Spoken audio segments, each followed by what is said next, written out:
Students, आज हम समझेंगे कि एनर्जी क्या होती है। यानी हम यूज इस तरह से समझ सकते हैं कि अगर फर्ज करें एक ऑब्जेक्ट को जो कि रेस्ट पोजीशन पे है, इससे अगर हमें मूव कराना हो तो अगर हमें एनर्जी होगी तो हम इसे मूव करा सकते हैं। यानी हम सिंपल वर्ड्स में ये कह सकते हैं कि किसी बॉडी में एनर्जी जो है वो क्या, इस सलाहियत का नाम है कि वो वर्क कर सके। यानी इसको मैं यूं कह सकता हूँ कि एबिलिटी, ठीक है, एबिलिटी ऑफ बॉडी, ठीक है, जो कि वर्क कर सके। तो अब वर्क क्या होता है ये बात आप जानते हैं कि वर्क बेसिकली फिजिक्स में हम ये कहते हैं कि हम एक बॉडी पे फोर्स लगाते हैं। फर्ज करें मैं राइट साइड पे इस बॉडी पे फोर्स लगा रहा हूँ और ये बॉडी उसी डायरेक्शन में कुछ डिस्प्लेसमेंट कवर कर ले, यानी खास डायरेक्शन में डिस्टेंस कवर कर ले। फर्ज करें 2 मीटर का इसने, इस बॉडी ने डिस्टेंस कवर किया, तो मैं कहूँगा कि मैंने जो है इसमें एक एनर्जी ट्रांसफर की है। यानी वो एनर्जी जो कि मुझ में मौजूद थी वो अब इस ऑब्जेक्ट में ट्रांसफर हुई और इस उस एनर्जी से इस ऑब्जेक्ट ने ए पोजीशन से बी पोजीशन तक जो है ये फासला तय किया है, ठीक है। अब वो एनर्जी जो है अगर हमने कैलकुलेट करनी हो कि कितनी हमने ट्रांसफर की है तो वो वर्क डन से हम मालूम कर सकते हैं। यानी जारी बात है कि जितनी इस बॉडी ने वर्क डन किया उतनी ही एनर्जी मैंने उस पर ट्रांसफर की है, ठीक है। यानी फर्ज करें अगर मैंने इस पर 5 न्यूटन की फोर्स लगाई थी और इसने 2 मीटर का डिस्टेंस कवर किया है, तो मैंने देखा कि मैंने इस बॉडी ने जो वर्क डन किया है वो कितना किया जी,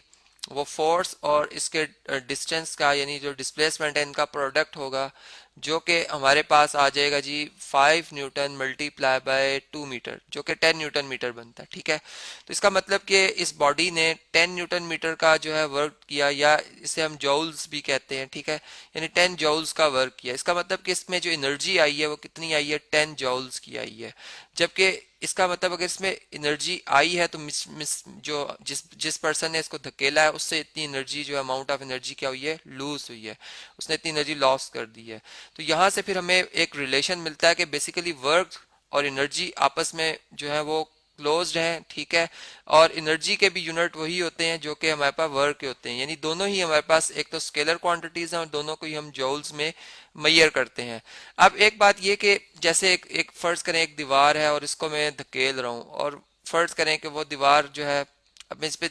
अपनी अपनी तरफ से मैं बहुत फोर्स लगा रहा हूँ, ठीक है, मैं बहुत फोर्स लगा रहा हूँ, लेकिन ये दीवार जो अपनी जगह से नहीं हिलती। इसका मतलब कि इस दीवार ने जो वर्क डन किया, या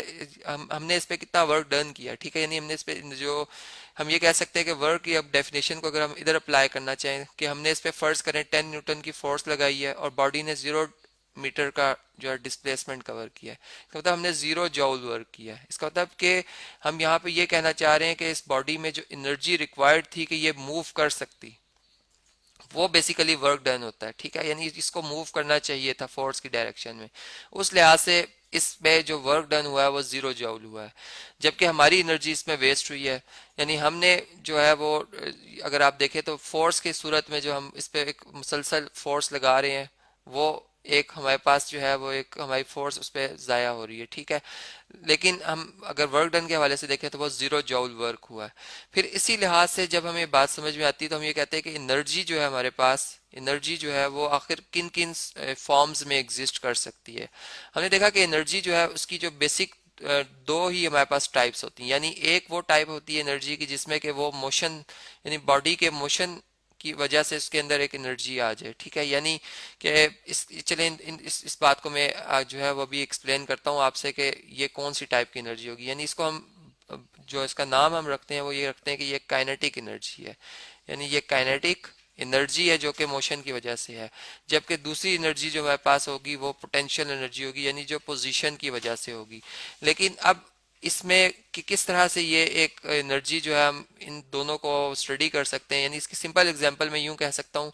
कि हमारे पास जब एक ग्लेशियर्स की एग्जांपल ली जाए, ग्लेशियर्स जो है वहाँ पर बर्फ जो है, यानी पानी जब बादलों से बरसा और यहाँ पर बर्फ की सूरत में इकट्ठा हो गया, ठीक है। अब सूरज की रोशनी जब इस पे पड़ती है और वो इसमें एक एनर्जी यानी ट्रांसफर करती है। अब वो एनर्जी जब ट्रांसफर होती है तो ये जो पार्टिकल्स हैं ये चूंकि एक हाइट पर है, यानी इनमें एक पोटेंशियल एनर्जी है, ये अपनी पोजीशन की वजह से एनर्जी है। और वो ग्रेविटी की वजह से, जमीन की ग्रेविटी इन पे असर करेगी, यानी न्यूटन लॉ ऑफ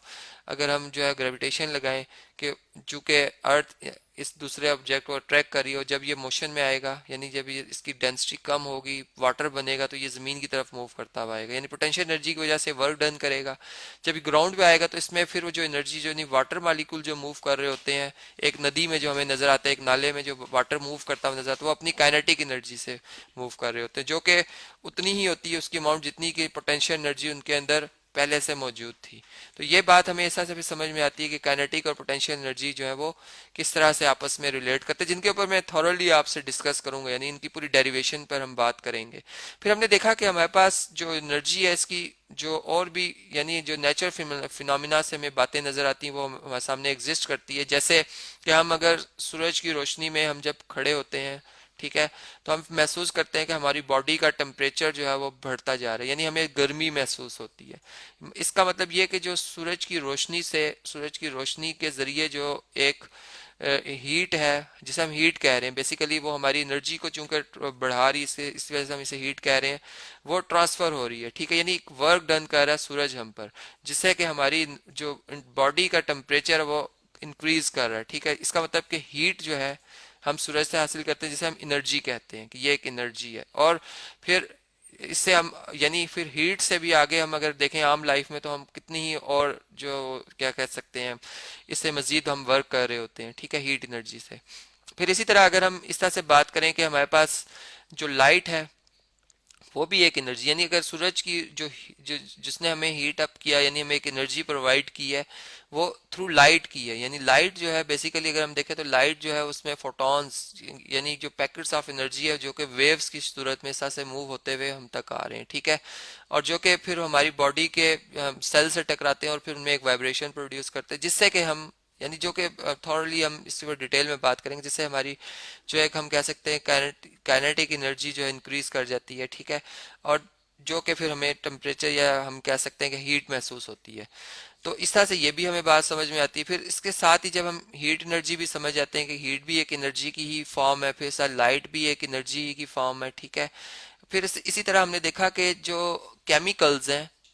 हैं उनसे भी हम एनर्जी हासिल करते हैं, यानी कैसे कि आप जैसा बैटरी बनाते हैं, सेल बनाते हैं, अब सेल्स में जो केमिकल्स होते हैं जो कि आयनाइज किए जाते हैं, पूरा एक प्रोसेस है, उनके थ्रू भी हम जो है वो एक एनर्जी हासिल कर सकते हैं, यानी केमिकल एनर्जी भी जो है वो हमारे पास होती है, ठीक है, जिससे कि हम एक सोर्स के तौर पर भी जो है इस्तेमाल करते हैं, बल्कि कर सकते हैं। और फिर साथ में जो है वो हम ये कह सकते हैं कि केमिकल एनर्जी से हम इलेक्ट्रिकल एनर्जी जो है वो बना सकते हैं, यानी इलेक्ट्रिकल एनर्जी को हम केमिकल से भी और वाटर से भी जो है वो बना सकते हैं। यानी अगर हम एक नेचुरल फिनोमेना को देखें कि जिस वक्त बादल जो है गरजते हैं, ठीक है, अगर हम बादल देखें तो बादल बेसिकली क्या है कि इसमें वाटर मालिक्यूल्स हैं जो कि हमसे हमारी ज़मीन से कुछ हाइट पर है, यानी जो अपनी पोजीशन की वजह से, एक हाइट होने की वजह से इनमें एक पोटेंशियल एनर्जी है, यानी यहाँ से इनमें एक एनर्जी मौजूद है, वो किस वजह से, हाइट की वजह से है। अब वो आपस में जब टकराते हैं, यानी जाहिर बात है इनमें एक जो केमिकल प्रोसेस होता है जिससे कि एक लाइट जो है वो जनरेट होती है, जिसे कि हम चमक कहते हैं। वो चमक जो है इलेक्ट्रिकल एनर्जी जो है वो इलेक्ट्रिकल एनर्जी लाइट की शक्ल में हमें नजर आती है। और लाइट जो है वो अगर हम देखें तो वो हम तक जिस तरह से पहुंची, और फिर उस जो यानी उसमें भी एक एनर्जी मौजूद होती है जिसने कि इस पूरी टोटल एनर्जी का कुछ पार्ट जो है वो कंज्यूम किया। यानी एक तो हमने देखा कि हमारे पास जो है ये इलेक्ट्रिकल एनर्जी, फिर इलेक्ट्रिकल एनर्जी से हमने देखा कि एक पूरे सिस्टम में जो हमारे पास एक एनर्जी होती है वो कंजर्व भी रहती है। वो किस तरह से कंजर्व रहती है कि अगर हम इस पूरे जिस तरह से मैंने इस बादल के इन दो टुकड़ों के हवाले से बात की कि इनमें एक एनर्जी थी, ठीक है, अब वो फर्ज करें कि उसकी कुछ अमाउंट जो एनर्जी है वो 25,000 जॉल्स में कहता हूँ, वो एनर्जी जो है वो इस जो है इनके टकराने से जो है वो ट्रांसफर हुई है, और वो दो शक्लों में तब्दील हुई है, एक लाइट में और एक साउंड में। तो उसमें से जो कुछ पार्ट होगा 25 जॉल्स का, यानी हो सकता है 2,000 जॉल जो है वो लाइट में सर्फ हो जाए और 5,000 जॉल जो है वो साउंड में जो है वो ट्रांसफर हो जाए। लेकिन जो टोटल एनर्जी है वो हमारे पास अगर इनका हम अरिथमेटिक सम करें तो वापस उतनी ही आ जाएगी, यानी पूरी एनर्जी कंजर्व रहती है पूरे सिस्टम में। तो इस तरह से हमने देखा कि ये हमारे पास जो एनर्जी है वो क्या होती है, फिर उसकी डिफरेंट फॉर्म्स को, फिर जो उसमें टोटल एनर्जी कंजर्व रहना, जिसके ऊपर हम थॉरली आपसे बात करेंगे, यानी इनके ऊपर उनकी पूरी डेरिवेशन होगी जिसको कि हम डिस्कस करेंगे